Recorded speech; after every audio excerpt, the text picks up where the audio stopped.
One of our upcoming works is called Razormouth. It is a epic fantasy with the inspiration coming from the ancient story of Beowulf and the follow-up movie in 2008 or 9, I think it was. And it's the story about a character named Adalbern, which translates to bear. We've got a lot of classic fantasy elements, like the dragons, the gods, the destiny, the swords and shields, heroic quests and such. What we're trying to do is make it like a standout mythic story being told with a lot of pressure from destiny. One of the main themes in the original story of Beowulf was the theme of destiny and driving your destiny forward to maximize your life. So everybody's got a destiny. Do you live up to it? Are you found worthy? It's a story about living up to your potential. But by the same token, you've got the free will element in there. So if you've got the destiny that's attached to your soul, you are destined to do something great, but you choose to sit idle and not reach your destiny, you are not going to be receiving the same rewards of heaven and earth kind of thing. It's the old ancient morality kind of stuff where you have to go out and make your destiny happen. Even though it is written that it will happen, you need to make it happen, or somebody else will basically bump you off the track. The inspiration for the story kind of came directly from the story of Beowulf. But then there's also the music that I use when I'm lifting weights has a lot of these stories told in it also. And basically the core summary of the book is that there's 3 competing factions. So you have the warrior soldier archetype who is in a position where he is striving to achieve his manifest destiny, if you will. The flip side of that is the villain, the dragon, the hostile intent, the overarching nemesis, etc., who he is always going to be opposed to. And then there is the human people who are preyed upon, which is the farmers, both the hero warrior archetype and the dragon as the villain prey upon the farmers. So the farmers don't like either of them. So basically there's the 3 factions that we're looking at, and 3 factions are represented in the 3 main characters: the warrior, the dragon, and the farm girl who gets swept up in it all.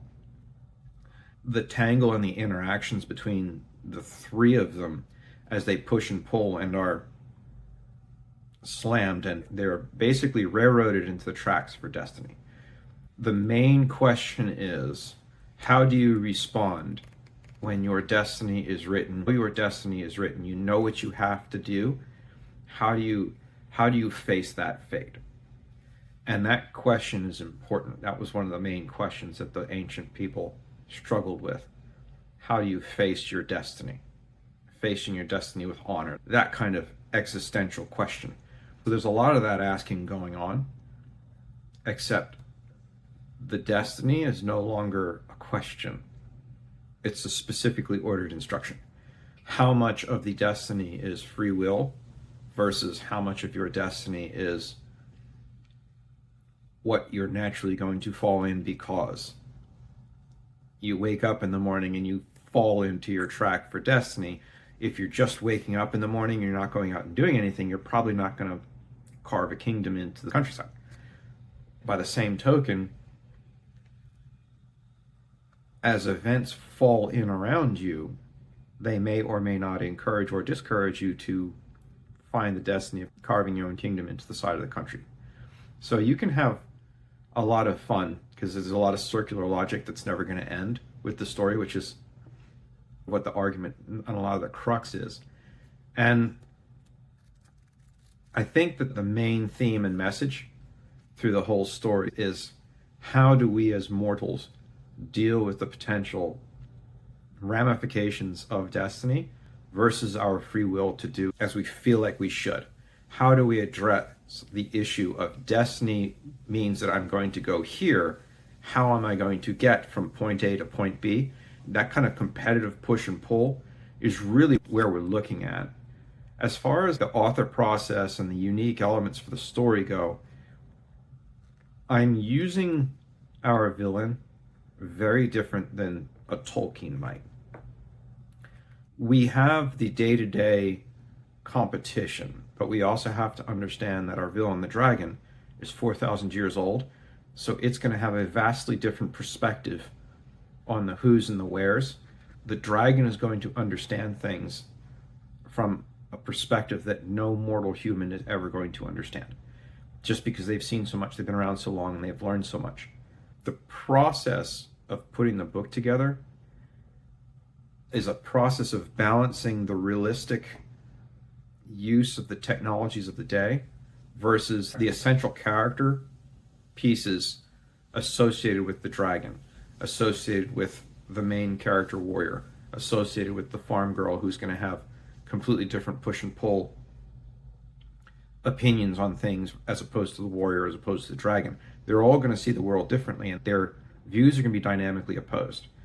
Really, the process is a balancing process between the characters. They have things that they have to get done.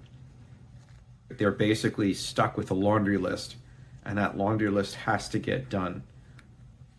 But how it looks at the end may or may not be what people interpret those instructions look like at the beginning, at the start of things.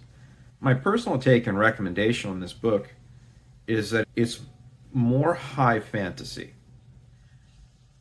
It also has the elements of the push and pull destiny stuff, so there's a lot of the old morality, the pre-700s morality, where you're dealing with that mindset from those warriors. You're not going to be running into too much of the modern perspective. There's not an isekai kind of modern morality sent back into a past and struggling with. I do have a work that I'm working on in a situation like that just to enjoy that kind of book, but this is more of a classic fantasy, high fantasy epic where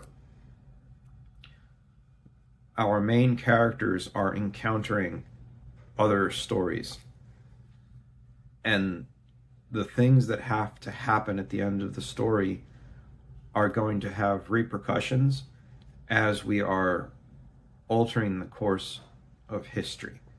As you've got three magnetic personalities that are stuck together and are forced to work together, not necessarily like each other, but are forced to work together, the results are going to be interesting. I suspect that this is probably going to be a longer book, but it's extremely difficult to write because there's a lot of detail to it. I think that the people who are most going to like this book are people who like the Tolkien, because there's the black and white, good guy, bad guy component. There's the high fiction and there's the fantasy, so you're going to have a historical use of armor, historical use of horses, historical use of ships. And then there's the fantasy component where the dragon is added in. There's influence from the gods and such like that. There's those aspects too. There's a lot of action, realistic action. It may be a little bit bloody and intense for the younger audience. Sorry if you're too young to be reading about the drinking and the violence, but the drinking was a fact of life for those guys in that era. Things to keep in mind with the story: it's designed to be fun. It's not designed to be read by the younger set, because there is a lot of graphic violence. There is kidnapping and murder and drinking and all kinds of stuff like that. You're not going to be reading this if you're under 16 or 18 or whatever it is in your country. So I think we'll call it a day for this one. Razormouth is in progress. I am finished with the first book.